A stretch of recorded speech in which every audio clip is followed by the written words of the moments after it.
Hi divas, welcome back to another video. It's Bree, your go-to astrologer, content creator, spiritual baddie, alchemist, and businesswoman. And today I'm going to be talking about the astrology of April 2025. If you're new here, welcome, and make sure that you hit that subscribe button. And if you're not new, thanks for coming back. Make sure you hit that like button, drop a comment, and turn your notifications on to make sure that you never miss a video. Okay, so brighter days are ahead, and I'm not just saying that as an Ariana Grande fan, but it's true to a degree. The astrology of April is significantly better than the astrology of March. And not to be biased or anything, but Taurus season is my favorite season and arguably the best season. I mean, hey, I'm a Taurus moon. Taurus season literally it feeds my soul. But this month is also very Venetian, right? Venus rules over Taurus and it also rules over Libra in astrology. And the two lunations we have this month are a full moon in Libra and a new moon in Taurus. So make sure you're following the Topaz Instagram so you never miss out on horoscopes for those things because they're personalized based on your rising sign. Yeah, everybody loves them, but not only do you have all of this beautiful Venetian energy, which for sure has its downsides, but it's Venus, it's a benefit, right? It's a nice energy to be in overall. But all of these retrograde planets that have been tormenting our lives for the month of March will all station direct within the first 2 weeks of April. This is the first time in a really long time where this will be the case, essentially, because remember, before Venus and before Mercury were retrograde, Mars was retrograde for what seemed like literally forever. And even after that Mars retrograde stopped, it still was in the sign of Cancer. It still is in the sign of Cancer. So that energy has been lingering and not in a good way at all. So come April 13th, when Venus stations direct in Pisces, all planets, especially personal planets, will be moving forward with some sort of momentum. And then about a weekish later, Mars will finally leave Cancer and it will enter Leo, a sign that I think it does really well in. So I would say the second half of April is when we'll really start to feel these shifts and feel like brighter days are ahead. Now, one thing that I do want to talk about, and I wouldn't have been able to talk about it if I didn't procrastinate filming this video, is the recession and the idea of security and finances and all that jazz in relation to the astrology of this month. Also, the reason why I say I probably wouldn't have talked about that is because yesterday was April 4th, aka the day that the stock market just completely crashed.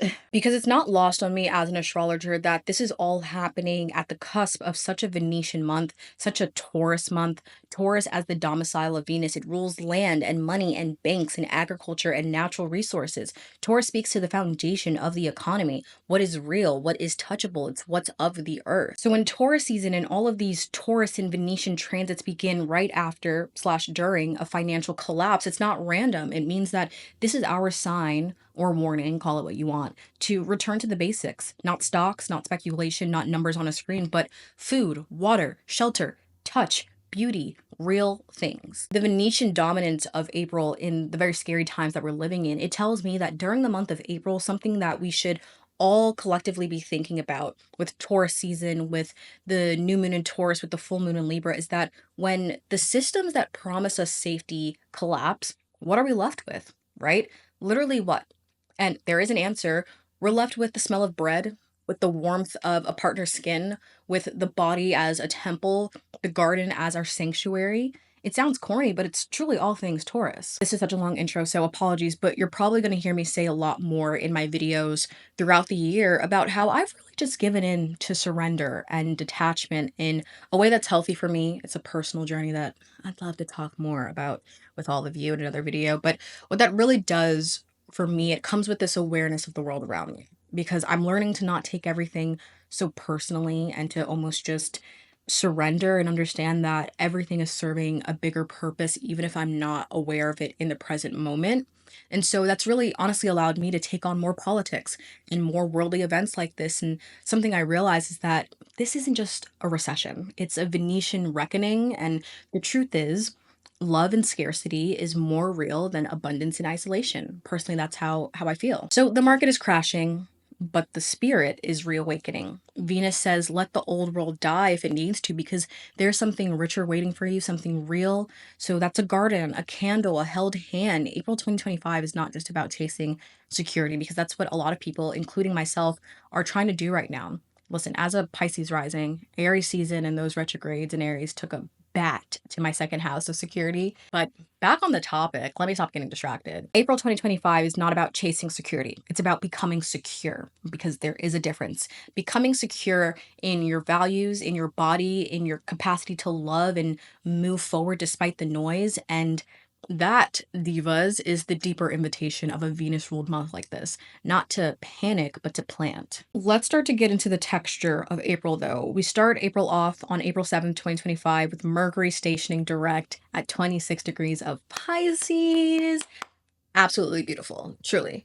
I feel like I've been talking about Mercury and Pisces for months, and I'm honestly over it. So here's what you need to know. Mercury in this environment finds it difficult to orient or define, but as it stations direct, messages are not logical. They're felt. This is Mercury the mystic, Mercury that speaks in riddles, through dreams, through the fog of something dissolving. And its direct motion, it's going to be a turning point. You know, our collective minds have been swimming in a lot of confusion, maybe a little bit or a lot of bit of deception, and now we start to awaken. But it's not something that happens overnight, and not everything is going to suddenly start to make sense. This is Mercury speaking as a prophet. The mind and the heart are intertwined when we talk about Mercury and Pisces. It's very confusing energy even when it's direct. Individually, this transit is a moment of reflection for a lot of people. What illusions have you been entertaining during that retrograde? Where have you ignored your intuition for something more logical? And so, as Mercury corrects its course, we're given this opportunity to start again. But this time, we're going to be led by insight that's more emotional, more ancestral, more poetic. This is a moment to write, to pray, to grieve, to speak to the dead. The messages that emerge now are very slippery, but they're still very symbolic, and they're very essential, I think. Mercury in Pisces teaches us to trust soul logic, you know, the kind that comes in symbols, the kind that comes in sensations, not spreadsheets, you know. Definitely, if you haven't had a psychic or tarot reading or anything like that during all these Pisces transits, this is probably your last moment to really do so for heightened clarity. But then, after weeks submerged in the realm of Pisces, Mercury gets onto some dry land at 0 degrees of Aries. Now, Mercury was also just in Aries too, and I'm tired of talking about this too, but Mercury in Aries has a bite to it. It has teeth. That's very vivid. But it speaks swiftly, decisively. There's a fire behind its words. It wants results. And what I will say with Mercury in Aries is that it really loves to push buttons, and it wants to provoke the mind, to seize control, and to dominate. And so, in the individual psyche, this can be a moment where we mistake clarity for righteousness. So, use this wisely. Think very sharply. Yes, but avoid cutting down other people just because you found your edge and your voice again. Speak your truth, name what you need, name what you will no longer tolerate. Let your voice be a blade that creates new paths for you, but not wounds for other people. On April 13th, 2025, a full moon at 23 degrees of Libra takes place, as well as Venus stationing direct at 24 degrees of Pisces. This is very nice. This is the emotional and spiritual climax of the month, even though it's in the middle of the month. These are two very powerful Venetian moments converging. A full moon always brings release and culmination or confrontation, but in Libra, it does so specifically through the lens of relationship and balance and social harmony and justice and beauty. This is where we ask, where are the fractures in our closest bonds? What contracts need to be renegotiated? What false peace has been dissolved or has to be dissolved for real harmony to be born? It's all about relationships with Libra and all about finding balance, hence the scales. Now, Venus stationing direct at 24 degrees of Pisces is a moment of immense spiritual sweetness and surrender. She has just completed this deep review during its retrograde, right? Relationally, artistically, financially, emotionally. And in Pisces, Venus is devotional. She doesn't love for transaction, but for transcendence. So her station means that the medicine we need after all of that mess of the retrograde and after everything that has fallen during the retrograde, it's not masculine restoration, but really female and feminine reconnection. We don't rebuild through battle plans. We rebuild through touch, through tears, through ritual, through reverence. This is Venus as a priestess. She's resuming her moment and her movement after a time of grief. So what's born now, it's going to be soaked in compassion, truly. On the personal level, this is a time when a lot of reconciliations might occur, or when we recognize that certain relationships can't continue under old terms. Many of you might feel this call to beautify your space and your bodies and your art, not for aesthetics alone, but really to soothe your nervous system. I think this full moon in Libra, it really emphasizes emotional equilibrium, yes, but also it exposes a lot of imbalance in your life. You might start to see where you've overgiven, overcompromised, or where you avoided conflict in the name of harmony. And then Venus station beside this full moon, it really empowers us to begin again, relationally, creatively, spiritually, all from a place of deep self-worth and unshakable peace. I really think it's so, so beautiful. I also think that this full moon paired with Venus's station could coincide with key diplomatic or financial shifts in our world. Libra rules treaties, it rules social contracts, alliances, and when that's illuminated by the moon, we might see major public responses to decisions made in boardrooms or governments. Venus turning direct, it hits at economic recalibration, especially in areas of currency and art markets and luxury industries and food. So definitely expect things around worth, not just in dollars, but in ethics to come up. The question of what is truly valuable will not just be a personal question, but it definitely will float through headlines too. So I'm interested to see what's going around during that time. On April 18th, Mars, the planet of force and separation, enters the fixed fire of Leo at 0 degrees. In traditional astrology, Mars rejoices in the sixth house, a house of toil and illness and conflict. But in Leo, Mars gets this costume of the performer warrior. This is a very hot and very expressive placement. I personally love Mars and Leo, but I can see where people may not love it because there's this need to prove strength, to command respect, to be seen as powerful.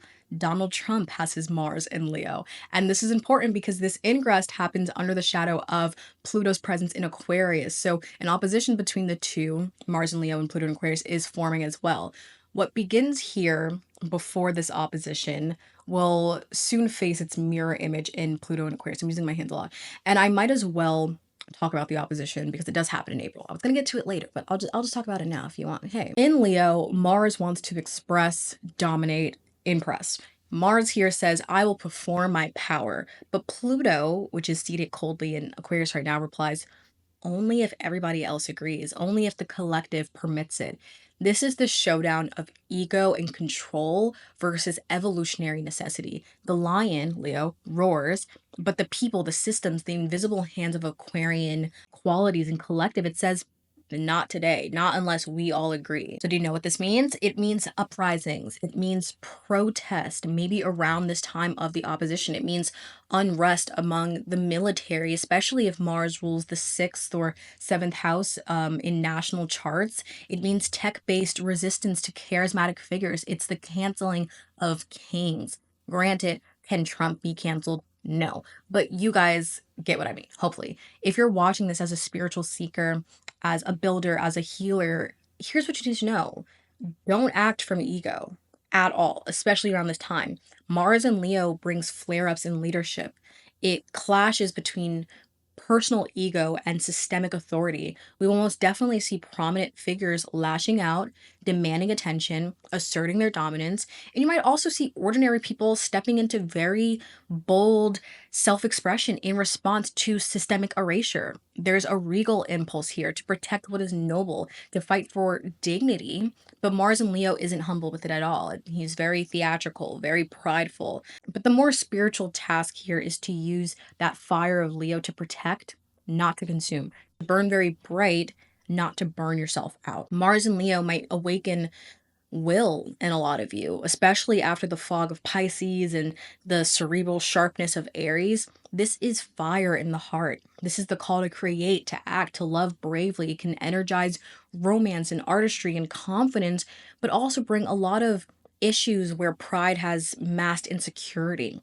So watch where you resist vulnerability because Mars here can really attack when it feels exposed or when it feels insecure. Moving on, April 19th, you guys know what that means. Taurus season. The sun enters Taurus and with it we re-enter the garden. Smokers, this is your time. Also, like, if astrology isn't real, then why does 420 and Earth Day happen during Taurus season? I'll wait. After the fire and the fury of Aries season, which was filled with urgency and collapse and declarations, the sun steps into a sign of substance. No offense. But in traditional astrology, Taurus is the domicile of Venus and the exaltation of the moon. This is not like an abstract placement. Taurus is the earth, it's soil, it's brick, phone, body. In mundane astrology, Taurus rules banking and food supply, agriculture, and currencies backed by tangible goods. So, with the sun now illuminating this terrain, we shift from theory to touch, from urgency to presence. I just love it. I just love it. As I was saying earlier, this ingress, it marks a collective return to what's real. In the wake of economic collapse, Taurus season will ask, what do you own?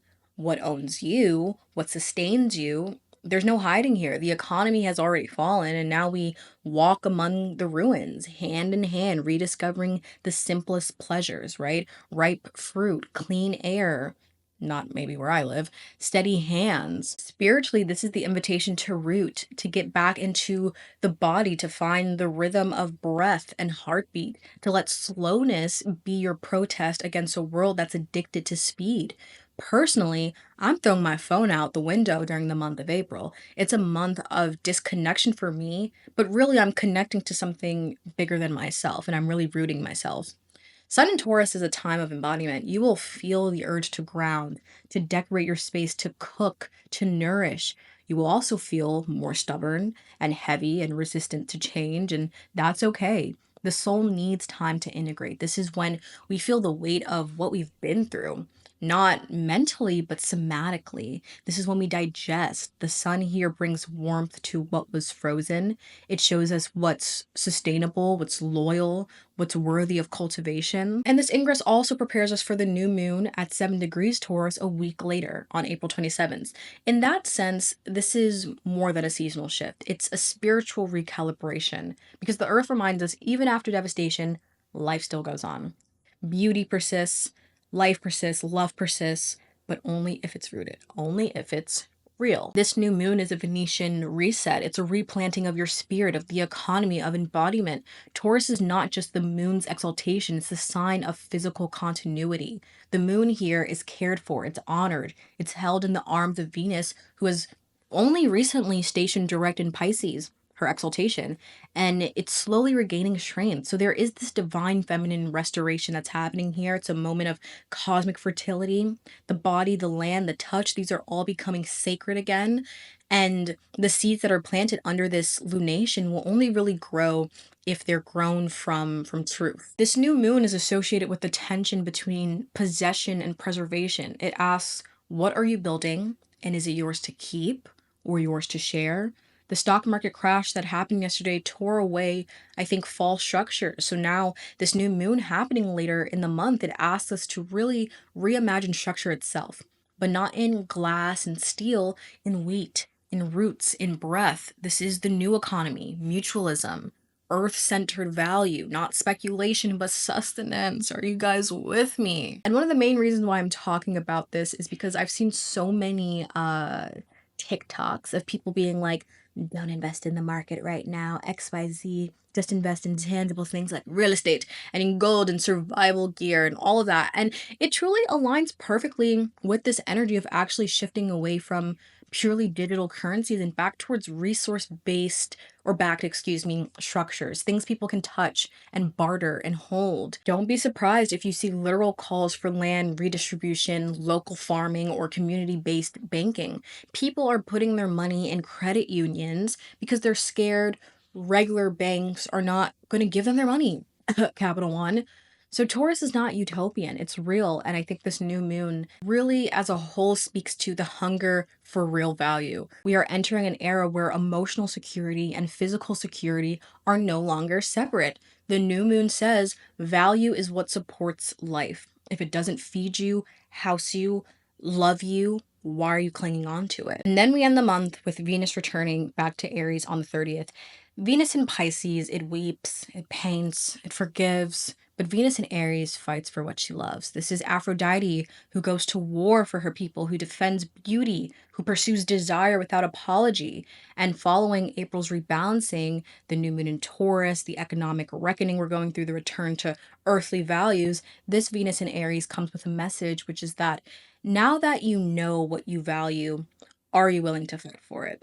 See how that works? Venus in Aries doesn't seek approval or permission. She asserts value without validation. It's a time when people leave partnerships that no longer reflect their essence or they dare to ask for what they truly want, not just what feels easy or feels romantic. Love really becomes an act of bravery under this. On the mundane stage, Venus in Aries speaks to women warriors, literally and symbolically. Watch for major headlines about women, femme-bodied people, or Venetian archetypes who are claiming power in male-dominated spaces. Protests, direct actions, court cases around bodily autonomy or financial independence might come to the forefront. And once again, this ingress might also signal rising tensions in negotiations or diplomacy. This Venetian month is a return to real pleasure, not the dopamine chase of buying something online, but the satisfaction of growing, touching, savoring.